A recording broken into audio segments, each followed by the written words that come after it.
Yeah మామూలుగా మనం ఆహ్, దివాలా తీసిన సుబ్బరామరెడ్డి, హ్మ్. ఆహ్, టి. సుబ్బరామరెడ్డి, తిక్కవరపు సుబ్బరామరెడ్డి, రూ. 1,00,000కి చేయి చేస్తున్న సుబ్బరామరెడ్డి, ఇలాగ రకరకాల టైటిల్స్‌లో వచ్చాయి. మనం కూడా చెప్పుకున్నాం. నేను అప్పుడు కూడా ఈయన దివాలా తీయడం అంటే ఏంటి?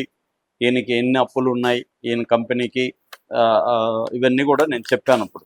ఆయన దివాలా తీసే పరిస్థితి లేదని కూడా నేను చెప్పాను. దివాలా అంటే ఏంటో కూడా లీగల్‌గా చెప్పాను.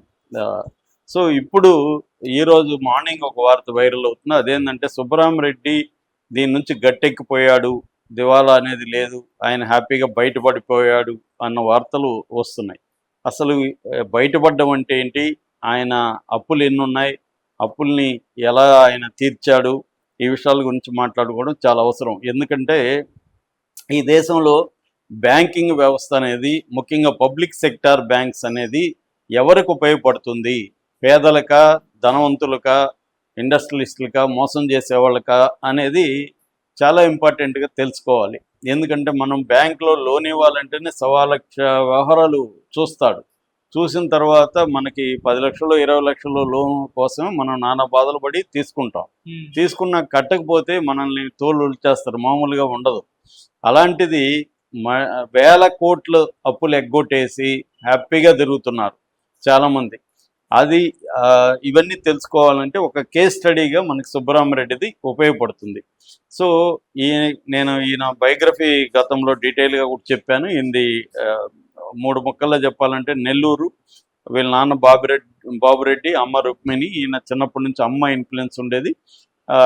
ఈయన ఇక్కడ నిజాం కాలేజీలో డిగ్రీ చేశాడు. కాలేజీలో చదువుకునేటప్పుడే ఈయనకి 18 ఇయర్స్‌కే డిగ్రీ చేశానని ఆయనే చెప్పుకున్నాడు. అప్పట్లో అలో చేసేవాళ్ళని. చేసేటప్పుడే ఆయనకేందంటే వీళ్ళ బ్రదర్ కజిన్ ఒక అతను ఉండేవాడు, చంద్రశేఖర్ రెడ్డి అని. అతను నాగార్జున సాగర్ డ్యామ్‌లో కాంట్రాక్టర్‌గా పనిచేస్తున్నప్పుడు ఇతను అప్పుడప్పుడు ఎళ్లి అబ్జర్వ్ చేసేవాడు. ఇతను కూడా వ్యాపారాలు చేద్దాము, కాంట్రాక్టర్ అవుదాం అనుకున్నప్పుడు వాళ్ళ అమ్మ కూడా ఎంకరేజ్ చేసింది. వాళ్ళ అమ్మ కూడా బిజినెస్‌లోకి వెళ్ళమని చెప్పింది. అప్పుడు మధ్యలో ఈయన రాజకీయాల్లోకి వెళ్ళాలనుకున్నా కూడా వాళ్ళ అమ్మ, రాజకీయాల్లో వద్దు నాన్న, ఇప్పుడు మనం ల్యాండ్ లార్డ్‌గా ఉన్నాం. నువ్వు గాని రాజకీయాల్లోకి వెళ్తే ల్యాండ్‌లెస్ అయిపోతాము. కాబట్టి నువ్వు ముందు సంపాదించి బాగా మిగిలున్నప్పుడు అప్పుడు రాజకీయాల్లోకి వెళ్ళు అని ఆమె సలహా ఇచ్చింది. ఆ సలహా మేరకు ఇతను అక్కడికెళ్ళి మట్టి సప్లై, మడ్ అంటారు, మడ్ కాంట్రాక్టర్‌గా అక్కడ ఎంటర్ అయ్యాడు.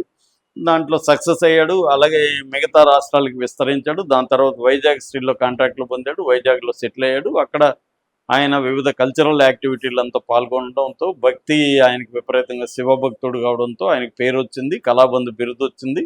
దాని నుంచి ఆయన జలగం వెంగళరావు 4, 5 సార్లు ఆయనకి సజెషన్ ఇచ్చినా కూడా రాజకీయాల్లోకి రమ్మని రాలేదు. వ్యాపారం ఇంపార్టెంట్ అని. ఆ తర్వాత కొడుకు సందీప్ రెడ్డి చేతికి ఎదిగొచ్చాడు. కూతురు పింకిరెడ్డి ఆహ్, జీవీకే ఫ్యామిలీలో కోడలుగా వెళ్ళింది. జీవీకే ఫ్యామిలీ సంజయ్ అనే అబ్బాయిని పెళ్లి చేసుకున్నది. అలాగే బిజినెస్ ఫ్యామిలీతో టైప్ అయ్యారు. దాంతో ఇప్పుడు నేను కొడుకు అప్పగించి ఫుల్ టైం రాజకీయాల్లోకి వెళ్తానని షీలా దీక్షిత్ ఆహ్వానం మేరకు రాజీవ్ గాంధీని కలిసి కాంగ్రెస్‌లోకి వెళ్ళి అక్కడి నుంచి ఎంపీ అయ్యాడు. తర్వాత టీటీడీ బోర్డ్ చైర్మన్ అయ్యాడు. అనేక పదవులు చేశాడు. ఈ క్రమంలో ఏందంటే ఆయన వ్యాపార దీని నుంచి యాక్టివ్‌గా ఉండడం మానేసుకొని రాజకీయాల్లో మిగతా సోషల్ యాక్టివిటీల్లో యాక్టివ్‌గా ఉన్నాడు.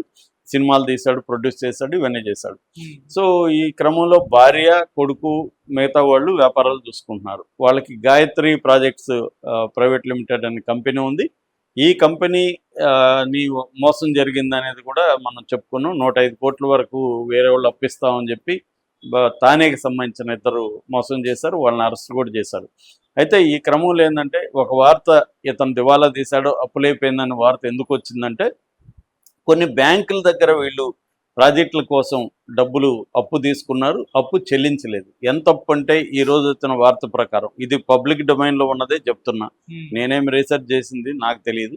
పబ్లిక్ డొమైన్‌లో ఏమొచ్చిందో చెప్తున్నా. ఎందుకంటే ఈ ఫిగర్స్ అంతా అక్యురేటే కాదో మనకు తెలీదు. పబ్లిక్ డొమైన్‌లో న్యూస్‌లో వచ్చిన విషయాన్ని చెప్తున్నా. 8,100 కోట్లు బ్యాంక్ రుణాలు ఈ కంపెనీ తీసుకుంది. ఏవేవంటే కెనరా బ్యాంకు, తర్వాత bank of Baroda, Punjab national bank, IDBI bank, 4 బ్యాంకుల నుంచి 8,100 కోట్లు అప్పు తీసుకున్నారు. ఈ అప్పు కట్టలేదు. కట్టకపోవడం వల్ల ఈ బ్యాంకులన్నీ కూడా ఒక కూటమిగా ఏర్పడి ఉమ్మడిగా ఫైట్ చేయడం మొదలుపెట్టాయి.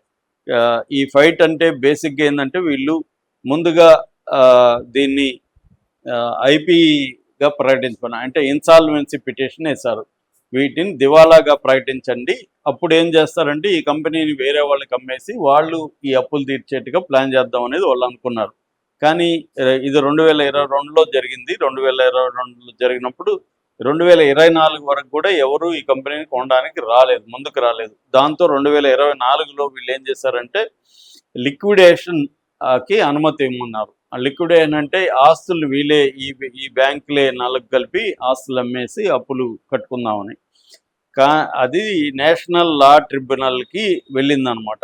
నేషనల్ కంపెనీ లా ట్రిబ్యునల్ అంటారు దాన్ని. ఈ నేషనల్ కంపెనీ లా